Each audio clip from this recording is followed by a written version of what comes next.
బ్రహ్మర్షి పితామహ పత్రిజీకి, స్వర్ణమాల మేడంకు, అలాగే నాకు జ్ఞానాన్ని అందిస్తున్న తటవర్తి వీరరాఘవరావు సార్కి, రాజ్యలక్ష్మి అమ్మకి ఆత్మ ప్రణామాలు తెలియజేసుకుంటూ, ఈ జూమ్ లో ఉన్న ప్రతి ఒక్కరికి కూడా ఆత్మ ప్రణామాలు మాస్టర్స్. మరి నా పేరు కవిత, నేను జగిత్యాల నుండి మాట్లాడుతున్నాను.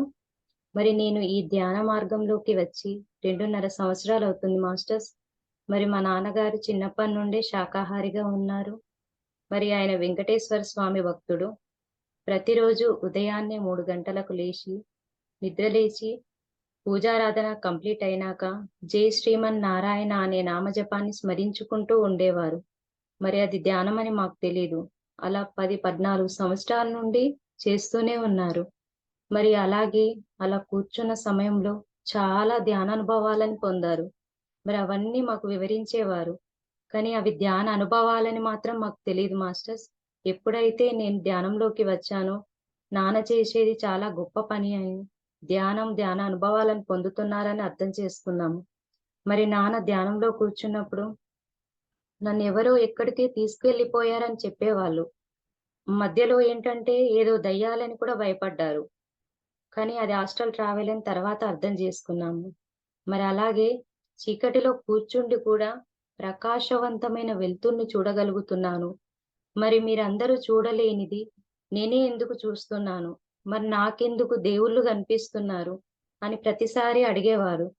మరి అప్పుడు నేను చెప్పేదాన్ని, మరి నాన్న, ఏ జన్మలో ఏ పుణ్యం చేసుకున్నావో నీకు కనిపిస్తున్నారు అన్నాము కానీ, ఇది ధ్యానమని మాత్రం మాకేమాత్రం అవగాహన లేదు మాస్టర్స్.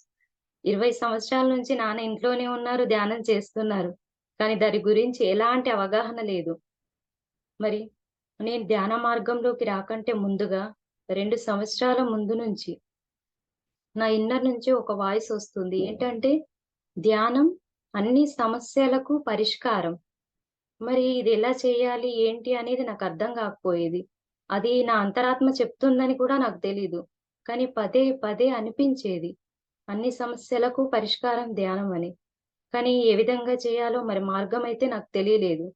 మరి అదే విధంగా మాంసం తినకూడదు, శాకాహారమే తినాలని కూడా అనిపించేది.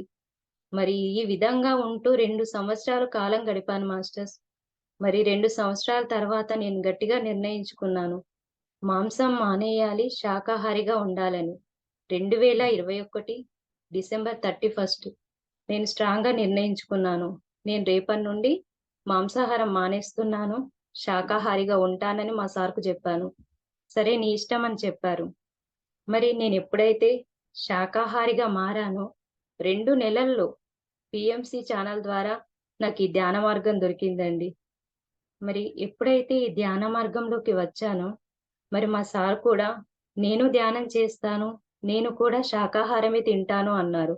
మరి అప్పటినుండి మా ఇంట్లో ఎవ్వరు వచ్చినా మేము తినే భోజనమే పెట్టాము, శాకాహారమే. నాన్ వెజ్ మాత్రం వండలేదు. ఏ ఫంక్షన్స్‌కి వెళ్ళినా శాకాహారం కూడా గార్లిక్ ఉంటుంది గాబట్టి అది కూడా తినడం మానేశామండి. మరి మా ఇంట్లో ఇద్దరు పాపలు నాకు. పెద్ద పాపకు చిన్నప్పటి నుండే మాంసం అనేది సరిగ్గా తినకపోయేది. మరి దానివల్ల ఆమె బలహీనంగా ఉందనుకున్నాను. మరి చిన్న పాపకు బాగా అలవాటు చేశాను. అంటే బలంగా ఉండాలి కదా అని. మరి అది ఎంత అజ్ఞానపు పని అనేది ధ్యానంలోకి వచ్చాక గాని నాకర్థం కాలేదు. మరి ఈ పాపను ఎలా మాన్పియాలి అని బాధపడేదాన్ని. మరి ఒకసారి ఫంక్షన్‌కి వెళ్ళింది. మరి మీరు తినకపోతే తినకండి. మరి పాపకు కూడా ఎందుకు పెట్టట్లేదు? మరి బలంగా ఉండాలి గదా! అని వాళ్ళు బలవంతంగా పాపకు పెట్టారు. మరి పాప కూడా తినేసింది. మరి ఇంటికొచ్చాక ఏదో తింటూ నాలుకను గట్టిగా కొరుక్కుందండి. మరి ఇది నాకు అనువైన సమయం అని గ్రహించి నేనప్పుడు పాపకు చెప్పినా, "మరి అమ్మా, కోడిని చంపి దాన్ని తిన్నప్పుడు దానికి కూడా బాధ కలుగుతుంది గదా! మరి అది నువ్వు తిన్నాక నీకు కూడా ఆ బాధ రావాల్సిందే గదా!" అన్నాను. మరప్పుడు పాప అన్నది, "అవునమ్మా! నిజమే" అనన్నది. మరి అయినా మళ్ళీ వేరే ఫంక్షన్‌కి వెళ్ళినాం. మరి అక్కడ కూడా మళ్ళీ తిన్నది. మరి మళ్ళీ తిని వచ్చినాక ఏం జరిగిందంటే ఆమెకు ఫీవరొచ్చింది. మరి స్కూలుకెళ్ళినాక టీచర్స్ ఫోను జేశారు. మరి పాపకు ఫీవరొచ్చింది, వచ్చి తీసుకెళ్ళండి అని. మా సార్‌ను పంపించాను నేను. ఆయన వెళ్ళాక మరి వస్తూ ఉన్నప్పుడు నాడి సారీ అని జెప్పిందంట. ఎందుకు నాని అని అడిగితే, "నేను కోడి పాపని తిన్నాను గదా! అందుకే నాకు ఫీవరొచ్చిందన్నదంట."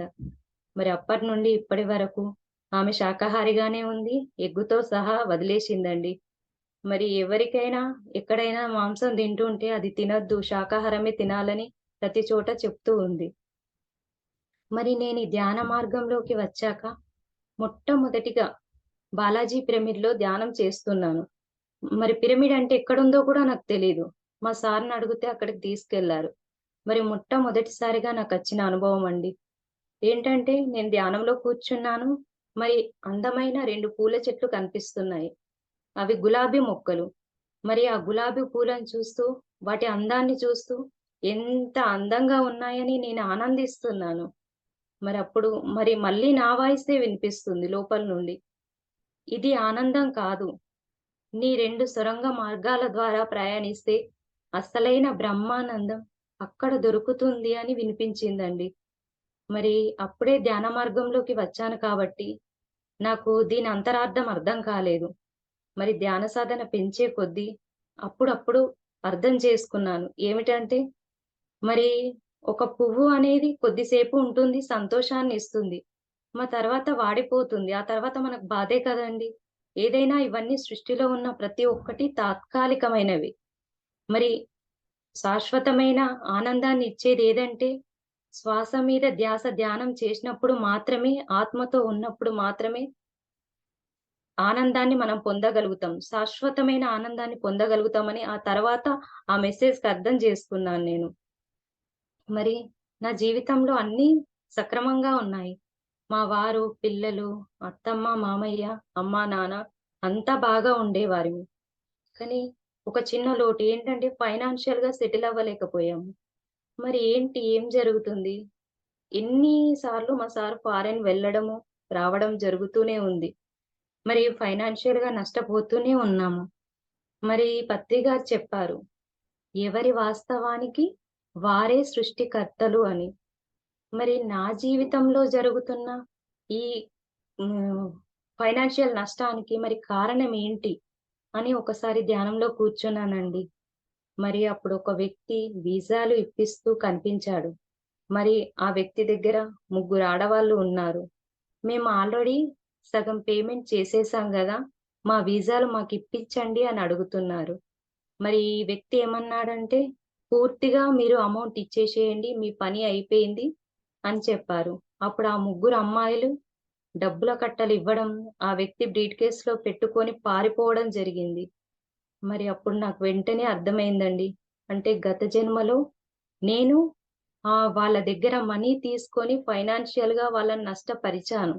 అందుకే ఇప్పుడు నా జీవితంలో ఈ నష్టమనేది జరుగుతుంది. ఈ అనుభవం ద్వారా నేను నేర్చుకుందేంటంటే, కర్మ సిద్ధాంతాన్ని పూర్తిగా అవగాహన చేసుకున్నాను. ఏదైతే నేనిచ్చానో అదే నాకు తిరిగొచ్చింది. అంటే నా జీవితంలో జరిగే సుఖానికి గాని, కష్టానికి, సంతోషానికి ఏదైనా నేనే బాధ్యురాలిని. మరి నా చుట్టూ ఉన్న ఎవ్వరూ కూడా కాదు అనేసి అర్థం చేసుకున్నానండి.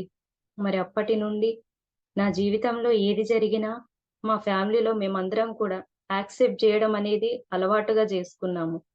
మరి ధ్యానం చేస్తే కష్టాలు రావని కాదు, కష్టాలు వచ్చినా దానిని తట్టుకునే శక్తి మట్టికి మనకు వస్తుందండి. మరి ఒకసారి కూడా నాకు కాలుకు చిన్నగా ఫ్రాక్చర్ అయింది. మరి మా సార్ అన్నారు కదా! మరి హాస్పిటల్‌కెళ్దాం అనేసి. మరి అంతకు ముందుకే ఆ ఫ్రాక్చరు అదే వేలుకు జరిగింది. మళ్ళీ సెకండ్ టైమ్ ధ్యానంలోకి వచ్చాక జరిగింది. మరి నేనన్నాను, "డాక్టర్ దగ్గరికేమొద్దు. ఎట్లాగో మందులేమివ్వరు. పట్టీ వేసుకొని రెస్ట్ తీసేసుకోమంటారు." మరదేదో నేను రెస్ట్ తీసుకుంటూ ఇంట్లోనే ఉంటానని చెప్పాను. మరప్పుడు ఆయన, "సరే నీ ఇష్టం" అనన్నారు. మరి నేను పట్టీ వేసేసుకొని 1 వీక్ ధ్యానంలోనే ఉన్నానండి. మరి 1 వీక్ తర్వాత నాకు చాలా రిలీఫ్‌గా అనిపిచ్చింది. మరప్పుడు నేను పట్టీ తీసేశాను. ఫ్రీగా నడవగలుగుతున్నాను. మరి ధ్యానానికి ముందు కూడా నాకిలా జరిగింది. కానీ 41 డేస్ రెస్ట్‌లోనే ఉన్నాను పట్టీ వేసుకొని. మరి ఇప్పుడు ధ్యాన మార్గంలోకి రావడం వల్ల, ధ్యానం చేయడం వల్ల 8 రోజుల్లోనే నేను ఫ్రీగా అవ్వగలిగాను. మరి ధ్యానానికి కృతజ్ఞత చెప్పుకొని ధ్యానంలో కూర్చున్నానండి. మరప్పుడు కూడా ఒక ఎక్స్‌పీరియన్స్ వచ్చింది నాకు. ఏంటంటే, ఒక వ్యక్తి ట్రాక్టర్ పైన డ్రైవింగ్ జేస్తూ వస్తూ, మరి పడుకొని ఉన్న గేదెను గుద్దేశాడు. మరి పాపం ఆ గేదె ఒక్క కాలుతో గెంతు నడుస్తుంది. మరి నాకర్థమైపోయింది. అంటే అదే ట్రాక్టర్ నన్ను గుద్దితే ఏం జరుగుతుంది? అంటే ధ్యానంలోకి రావడం ద్వారా గొడ్డలితో పోయేది కాలి గోటితో పోయిందని అర్థమైందండి. అంటే చాలా విషయాలు ఈ అనుభవాల ద్వారా నేను నేర్చుకున్నాను. మరి ప్రతి ఒక్కరికి అనుభవాలేం రావు. అనుభవాలు రావడం అనేది ఇంపార్టెంట్ కాదండి. మనం జ్ఞానం నేర్చుకోవడం అనేది చాలా చాలా ఇంపార్టెంట్. మరి అందరం ధ్యాన మార్గంలోకి వచ్చాము. ఎన్నో జన్మల పుణ్య ఫలితం ఉంటే గాని మనం ఈ మార్గంలోకి రాలేమండి. మరి రాఘవరావు సార్ గారు ఎప్పుడు చెప్తూ ఉంటారు. ఏదైనా పని చేస్తే పూర్తి అవగాహన కలిగి ఉండాలి. మరి అవగాహన లేకుండా ఏ పని చేసినా దానివల్ల నష్టపోతాము. మరి అవగాహనతో గనక ఆ పని చేస్తే ఉన్నతంగా ఎదగగలుగుతామని చెప్పారు. మరి ధ్యాన మార్గంలోకి రావడం అంటే సత్యమైన మార్గంలోకి వచ్చాము.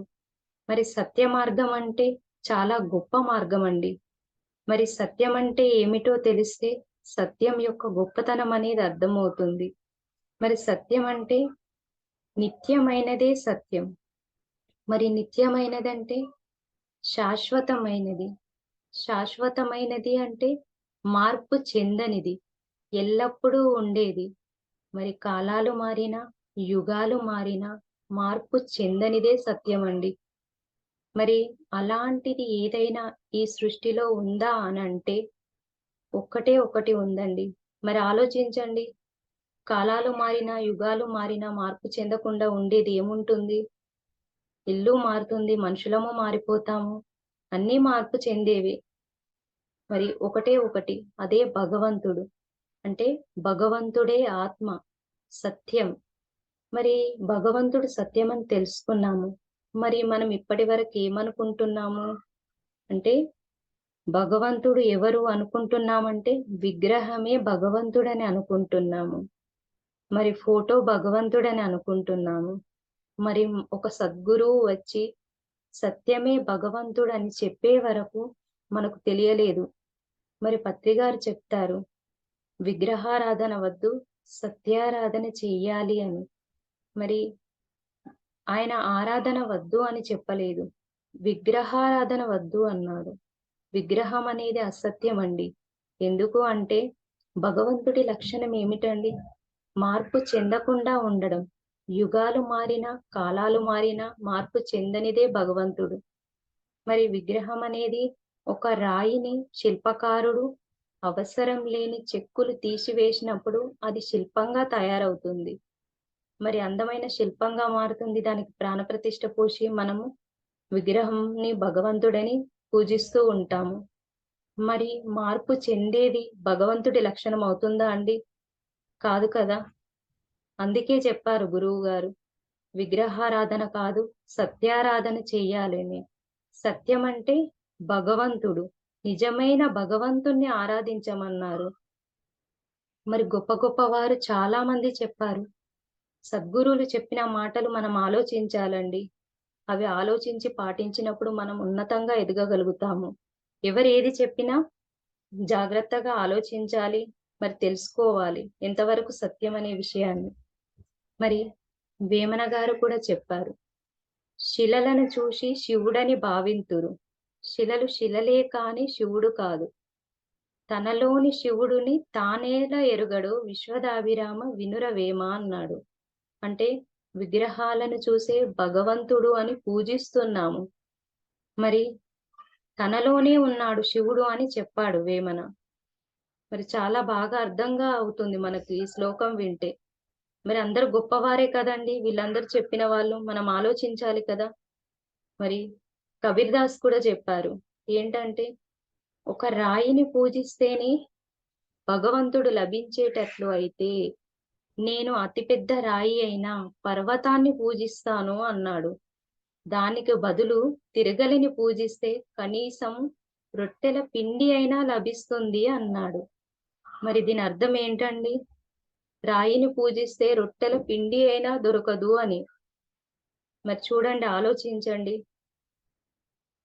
మరి అలాగే మునులు, ఋషులు మరి విగ్రహాలే భగవంతుడైతే ఇక్కడే ఉండి గుళ్ళు గోపురాలలో మరి పూజలు చెయ్యొచ్చు గదా!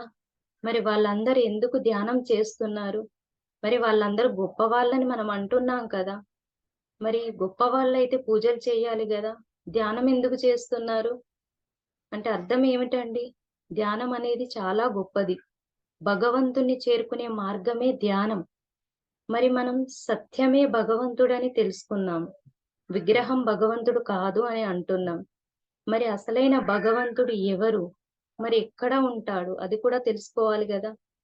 మరి శ్రీకృష్ణ పరమాత్ముడు చెప్పాడు భగవద్గీతలో 10వ అధ్యాయం 20వ శ్లోకంలో చెప్పారు. అహమాత్మ గుడాకేశ సర్వభూతాశయ స్థితః అన్నారు. అంటే అర్జునుడికి చెప్పాడు. ఓ అర్జున, నేను ఆత్మని, సమస్త ప్రాణులలో స్థితమై ఉన్నాను అని చెప్పారు. మరి శ్రీకృష్ణ పరమాత్మ చెప్తే కూడా మనం అర్థం చేసుకోవాలి కదా! ఆయనే చెప్పారు. నేను ఆత్మని, సమస్త ప్రాణులలో స్థితమై ఉన్నాను అన్నాడు. మరి సమస్త ప్రాణులంటే ఏమిటండి? కోడి, మేక, చేప, మనిషి అందరం ఉన్నాం కదా! అంటే ప్రతి ప్రాణిలో భగవంతుడు ఉన్నాడు. మని మనమేంటంటే కోళ్ళను, చేపలను కోసేసుకొని తింటున్నాం. మరి భగవంతులకు అనేసి నైవేద్యంగా బలి ఇస్తున్నాం. మరి ఏం చేస్తున్నాము? భగవంతున్నే బలిదానంగా ఇస్తున్నాం. ఆలోచించాలండి ప్రతి ఒక్కరము. మరి భగవంతుడు ఎక్కడ ఉంటాడు అంటే ఆత్మలో ఉంటాడు. మరి మానవుడు అంటే మానవుల్లో కూడా భగవంతుడు ఉంటాడు. మరి మానవుడు అంటే 3 కలిపితే మానవుడండి. శరీరము, మనస్సు, ఆత్మ. మరి ఈ 3 కలిపితేనే మానవుడు అంటారు. మరి శరీరం లోపల మనసు ఉంటుంది. మనసు లోపల ఆత్మ ఉంటుంది. మరి ఎప్పుడైతే 2 కళ్ళు మూసుకుంటామో మనం, అప్పుడు శరీరం లోపల ఉంటాము. మరప్పుడు రకరకాల ఆలోచనలు వస్తూ ఉంటాయి. అంటే ఆలోచించేది ఎవరు? మనసు ఆలోచనలు చేస్తుంది. మరి పత్రి గారు ఇచ్చిన అద్భుతమైన మార్గమే శ్వాస మీద ధ్యాస ధ్యానం చేసినప్పుడు మనం మనసు లేని స్థితికి వెళ్ళగలుగుతాము. మరి మనసు రకరకాల ఆలోచనలు చేస్తున్నప్పుడు శ్వాస మీద ధ్యాస పెట్టగానే మళ్ళీ ఒక ఆలోచన వస్తుంది. మరలా కట్ చేసుకుంటూ మరలా శ్వాస మీద ధ్యాస పెట్టాలి. మరలా కట్ చేసుకుంటూ శ్వాస మీద ధ్యాస పెడుతూ పెడుతూ ఉన్నప్పుడు ఒకానొక సమయంలో ఆలోచన రహిత స్థితిని పొందగలుగుతామండి. అంటే మనసు పని చేయని స్థితికి వెళ్తాము. మనసు పని చేయని స్థితే అసలైన ధ్యాన స్థితి. మరి శ్వాస మీద ధ్యాస పెట్టినంత మాత్రాన మనం ధ్యానం చేసినట్టు కాదండి. అది అనేది ఒక ప్రక్రియ. ధ్యాన స్థితిలోనే మనం అసలైన భగవంతుడితో ఉంటాము. మరి శరీరం లోపలికి వెళ్ళాము కళ్ళు మూసుకొని. మరప్పుడు ఆలోచనలు వచ్చాయి. ఆలోచనలు వచ్చినప్పుడు శ్వాస మీద ధ్యాస పెట్టాము. మరి మిగిలిందేందంటే మనసు పనిచేయని స్థితిలో ఆత్మ. ఆత్మ అంటే భగవంతుడు, పరమాత్మ, సత్యమైన భగవంతుడితో ఉంటాము. మరెప్పుడైతే భగవంతుడితో ఉంటామో, అప్పుడు జీవితంలో అన్ని విజయాలే పొందగలుగుతాము. మరి సరైన జీవితాన్ని జీవించగలుగుతాము. మరి భూమి మీద అందరము ఆనందంగా జీవించాలి అని అనుకుంటాము. మరి కాకపోతే సుఖం, సంతోషం మాత్రమే దొరుకుతున్నాయండి. మరి ఆనందంగా ఎవరమైనా జీవించగలుగుతున్నామా? మరి ఆనందం అంటే శాశ్వతమైనది. మరి సుఖం, సంతోషం అనేవి తాత్కాలికమైనవి. ఎప్పుడైతే మరి ఒక కారు వచ్చింది, నాకు సంతోషంగా ఉన్నాను. మరి కొద్దిసేపటికి ఏదో జరిగి ఆ కారు డ్యామేజ్ అయిపోయింది. మళ్ళీ దుఃఖిస్తాను. అంటే ఇది తాత్కాలికమైనది. కొద్దిసేపే సంతోషంగా ఉన్నాను. ఆ తర్వాత దుఃఖిస్తున్నాను. మరి ఒక పేరు, పదవి వచ్చాయి. మరప్పుడు మళ్ళీ సంతోషంగా ఉంటాను. మళ్ళీ కొద్ది సమయం తర్వాత, కొద్ది కాలం తర్వాత నాకు ఆ పదవి పోతుంది. ఆ పేరు కూడా పోతుంది. మళ్ళీ అప్పుడు దుఃఖిస్తాను. అంటే ఇది కూడా శాశ్వతం కాదు. మళ్ళీ దుఃఖిస్తాను అంటే శాశ్వతం శాశ్వతమైనది కాదు. మరి పేరు ప్రతిష్టలు కానీ, డబ్బు వచ్చినప్పుడు కూడా అన్నీ దొరికినట్టు కాదండి. డబ్బు కూడా మళ్ళీ పోతుంది. మళ్ళీ అప్పుడు దుఃఖంలోకి వెళ్ళిపోతాము. అంటే సృష్టిలో ఉన్న ప్రతి ఒక్కటి కూడా తాత్కాలికమైనవి. మరి శాశ్వతమైంది ఏంటి? ఆత్మే శాశ్వతం. మరి ఆనందంగా జీవించాలంటే మనం శాశ్వతమైన ఆత్మను పట్టుకోవాల్సిందే. అది కూడా సరైన శ్వాస మీద ధ్యాస విధానం ద్వారానే మనం ఆత్మని పట్టుకోగలము. ఆ భగవంతుడితో ఉండగలుగుతాము. మరి ఎవరైనా కానీ భగవంతుణ్ణి ఆశ్రయించాలి అన్నా, భగవంతుణ్ణి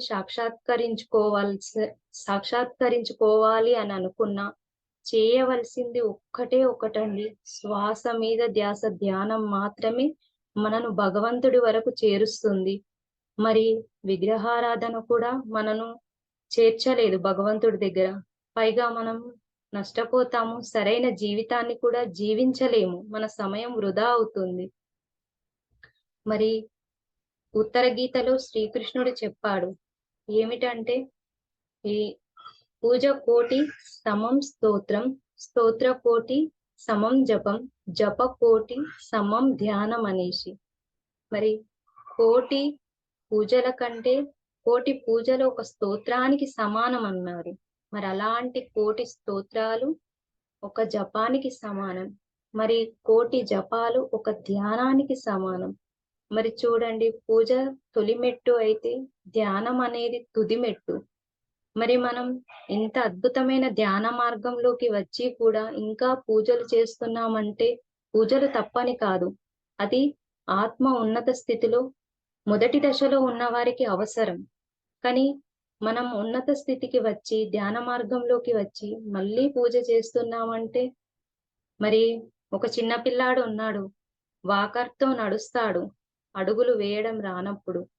మరి నడక వచ్చిన మనం వాకర్‌తో నడుస్తే ఎలాగా ఉంటుంది? మరి ఇది కూడా అంతేనండి.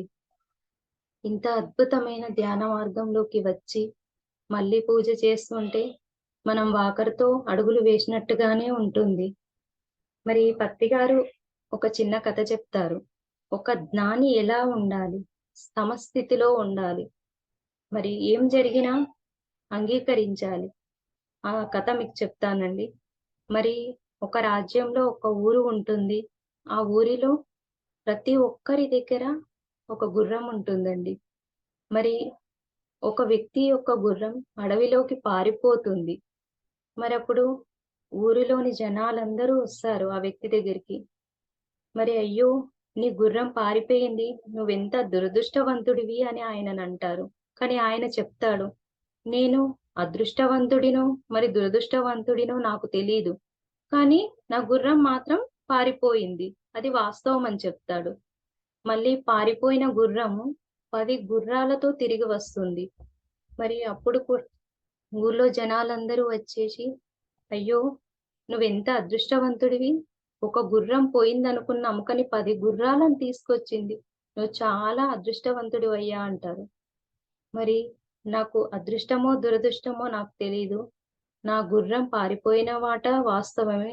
అది 10 గుర్రాలను తీసుకొచ్చిన మాట కూడా వాస్తవమే అని చెప్తాడు.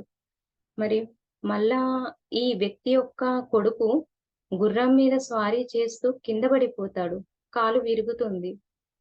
మళ్ళీ ఆ జనాలందరూ వస్తారు ఆయన దగ్గరికి. వచ్చేసి ఎంత దురదృష్టవంతుడివయ్యా! నీ కొడుకు కాలు ఇరిగిపోయింది అని చెప్తారు. మరి అదృష్టమో, దురదృష్టమో నాకైతే తెలీదు. నా గుర్రం పారిపోయింది. 10 గుర్రాలను తీసుకొచ్చింది. మరి నా కొడుకు కూడా కింద పడ్డాడు. కాలు విరిగింది. మరి అది అదృష్టమా, దురదృష్టమా నాకు మాత్రం తెలీదు అని అంటాడు. జరిగిన మాట మాత్రం వాస్తవమే అంటాడు. మరి అప్పుడు యుద్ధంలో రాజ్యంలో ఒక యుద్ధం జరుగుతూ ఉంటుంది. రాజు ఆదేశిస్తాడు. ఇక్కడ సైన్యం కావాల్సి వస్తుంది. మరి ఊర్లో ఉన్న ప్రతి ఒక్కరూ ఇంటి నుంచి వాళ్ళ కుమారులను పంపించాలి యుద్ధానికనేసి. మరి అందరూ బాధపడతారు. యుద్ధానికి వెళ్ళిన మా పిల్లలు తిరిగి వస్తారో లేదో అనేసి. మరి అప్పుడు వాళ్ళందరూ ఈ వ్యక్తి దగ్గరికి వచ్చి, "నువ్వెంత అదృష్టవంతుడివయ్యా! నీ కొడుకు కాలిరగడం మంచి పనయింది.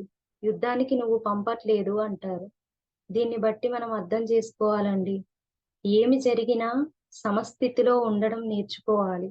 మరి పత్రి గారు ఇంత అద్భుతమైనయి చాలా వివరించారు మనకి. మరి ప్రతి ఒక్కరూ సత్యమైన భగవంతుణ్ణి ఆశ్రయించినప్పుడు మాత్రమే ఆనందంగా జీవించగలుగుతామండి. సరైన జీవితాన్ని జీవించగలుగుతాము. ఎన్నో అద్భుతాలు సాధించగలుగుతాము. ఆ సత్యాన్ని ఆశ్రయించినప్పుడు మనం ఏమి కూడా పొందలేమండి. మరి మాంసాహారం కూడా చాలా పాపాహారం. మరి మానవుడి శరీరం అనేది శాకాహారానికే నిర్మితమై ఉందండి. మరి మాంసాహారం నిర్మితం కాదు. ఎందుకంటే మన దంతాలు గేదె దంతాలు, ఆవు దంతాలు చూడండి. అవి ఎలా ఉంటాయి? మరి ఒక కోడి, మేక సారీ ఆహ్, పిల్లి, పులి, కుక్క వాటి దంతాలు ఎలా ఉంటాయి? కోరలు ఉంటాయి. ఎందుకంటే అవి మాంసాహార జీవులు. మనం శాకాహార జీవులం. మాంసాన్ని తినడానికి వీలుగా భగవంతుడు ఆ నిర్మాణాన్ని చేశాడు వాటికి. మరి చేతి వేళ్ళు కూడా చూడండి. మరి ఎలా ఉంటాయి? గోర్లు, చేతులకున్న గోర్లు. అవి మాంసాన్ని, వాటి దేహాన్ని చీల్చడానికి అనువుగా వాటికి చాలా షార్ప్‌గా ఉండే నెయిల్స్‌నిచ్చాడు. మరి మనకెలా ఉన్నాయి నెయిల్స్ గమనించుకోండి. మరి మనం మాంసాహార జీవులం కాదు, శాకాహార జీవులం. మరి వాటికి ఆ ధర్మం ఇచ్చాడు, మాంసం తినే ధర్మం. మనకు మాత్రం శాకాహారమే. మరందరం ఖచ్చితంగా పత్రి గారు చెప్తూ ఉంటారు. ధ్యానం చేసినా, చేయకపోయినా మాంసాహారం మాత్రం మానాలి. శాకాహారులుగా ఉండాలి అని చెప్తూ ఉంటారు. మరి మేము ఈ ధ్యాన మార్గంలోకి వచ్చాక ఆహ్, అసలు ఎన్నో అంటే మా పాప ఫంక్షన్ జరిగినప్పుడు జీవులను చంపి మాంసం పెట్టడం ఇదంతా జరిగిపోయింది. మరి ఒక తెలియనప్పుడు అజ్ఞానంలో ఎన్నో తప్పులు చేశాం కదా! మరి ధ్యాన మార్గంలోకి వచ్చాము. అది మహాపాపం అని అర్థమైంది. మరి మన వంతుగా మనం ఏదైనా చెయ్యాలి అనుకున్నాము మా సారు నేను. మరప్పుడు ఆలోచించుకున్నాము. మా దగ్గర ఆ టైంలో మనీ కూడా లేవండి వాస్తవానికి. మరి ఏం జరిగితే అది జరుగుతుంది. రేపు నా పాప ఫంక్షన్ అయితే నేనెట్లాగో ఉన్నా లేకున్నా చేస్తాను కదా! మరి ఇది కూడా అంతే. అంతకంటే ఎక్కువ అని అర్థమైంది. వెంటనే శాకాహార ర్యాలీ తీయాలని అనుకున్నామండి. మరి శాకాహార ర్యాలీ కూడా మా ఊర్లో సిరికొండ గ్రామంలో తీయడం జరిగింది. మరి ఈ అవకాశం ఇచ్చిన మీ అందరికి కూడా ధన్యవాదాలు. అలాగే సుధాకర్ మాస్టర్‌కి, వర్మ మాస్టర్‌కి, ఈ జూమ్‌లో ఉన్న ప్రతి ఒక్కరికి కూడా కృతజ్ఞతలు మాస్టర్స్. Thank you.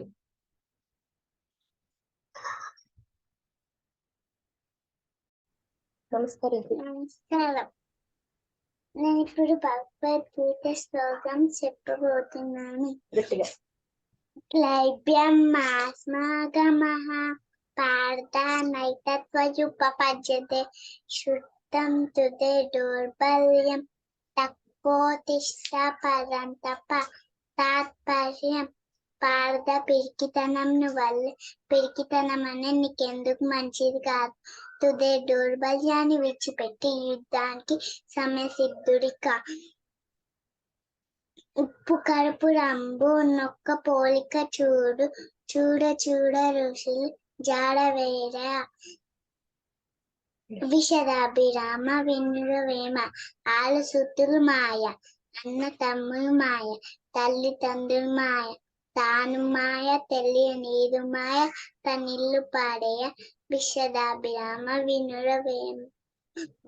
వినురవేమ అశోచ నన్వసోజస్వం ప్రజ్ఞావాదాంచ భాససే గతాసూంచ నాను శోచంతి పండితః.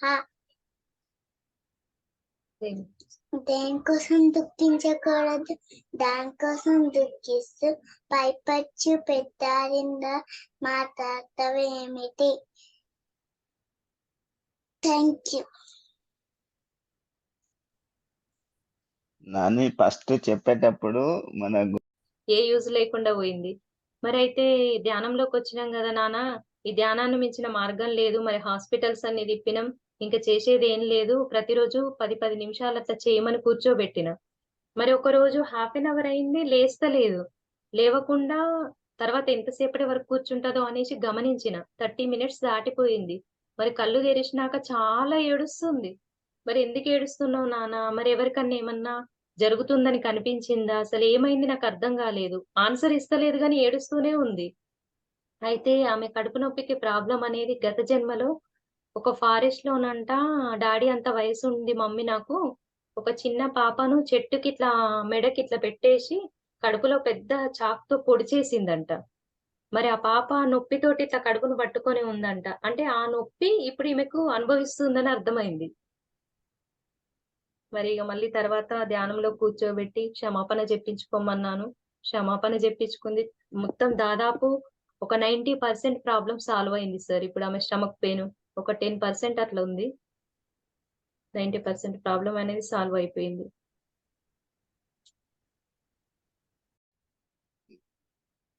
మీ వాయిస్ వినిపియట్లేదు. అందరూ అమ్మలొస్తారు. నువ్వు మాత్రం అని అంటుండే నన్ను. మరప్పుడు జెప్పినా ఇంకా. ఇగ వాళ్ళలాగా నేను కూడా అన్నీ తెలిసి మళ్ళీ పూజ జేస్తే ఎట్లనమ్మా అనేసి అనేదాన్ని.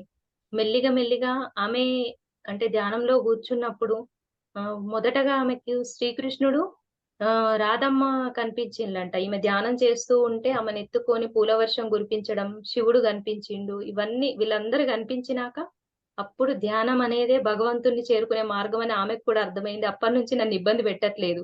పూజలకు రమ్మని, ఎక్కడ వ్రతాలు జరిగితే అక్కడికి రమ్మని ఇంకా ఏమి ఇబ్బంది పెడతలేదు సార్. Super master. గ్రేట్.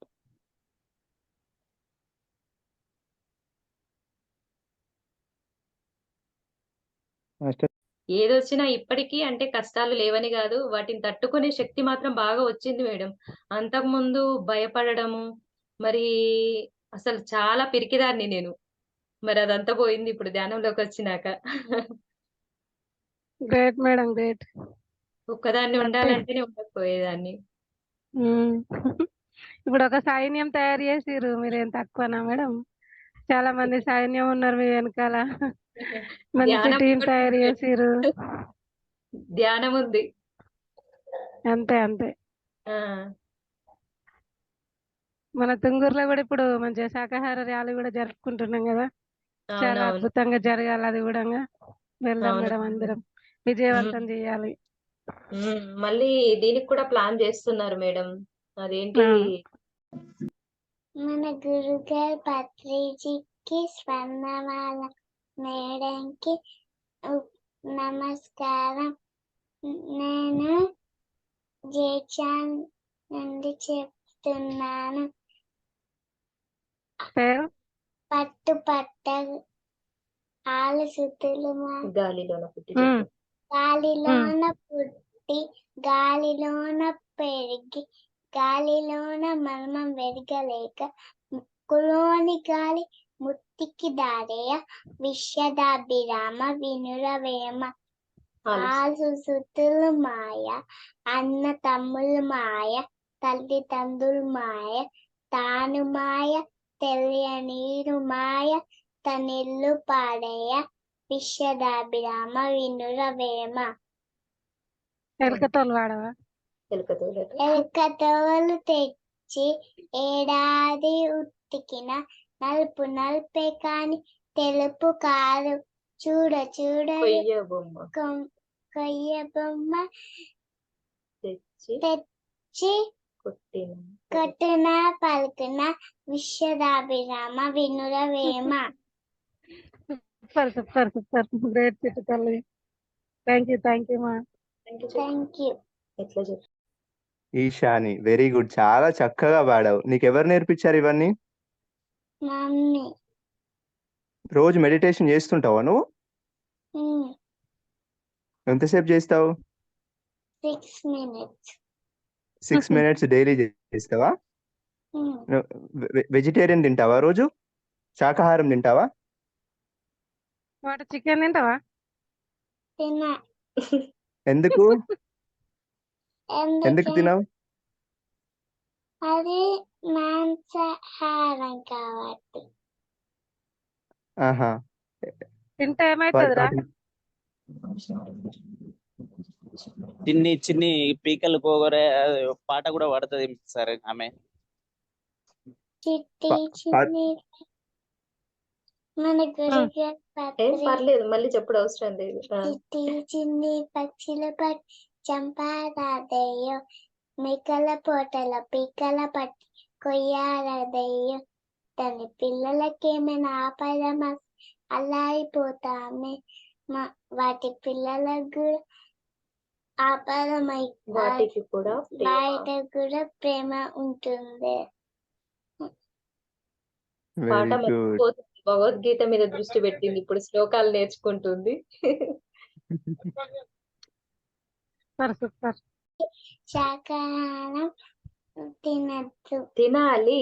శాకాహారం అంటే వెజిటేబుల్స్. తినాలి. ధ్యానం ఎట్లా చేయాలి చెప్పవా? అందరికి చేయొచ్చా? చేయరాదు. ఒకసారి చెప్పు ఎట్లా చేసుడు. మసాబీట పెట్టుకుని చేతులు రెండు కలుపుకొని కళ్ళు మూసుకోవాలి. చేతులు ఎట్లా పెట్టాలి చెప్పు చూపి. చేతులు ఇట్లా ఇట్లా ఇంకా? పెట్టినాక కళ్ళు మూసుకోవాలి. ఎంతసేపు తర్వాత ఉండాలి కలవ? కళ్ళు మూసుకున్నాక లోపలికోవాలి. తెరవద్దు.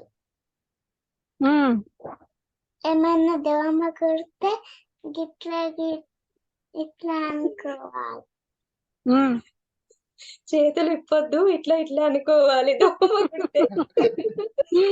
వావ్, వెరీ గుడ్ నాన్న. థ్యాంక్ యూ నాన్న. మాకు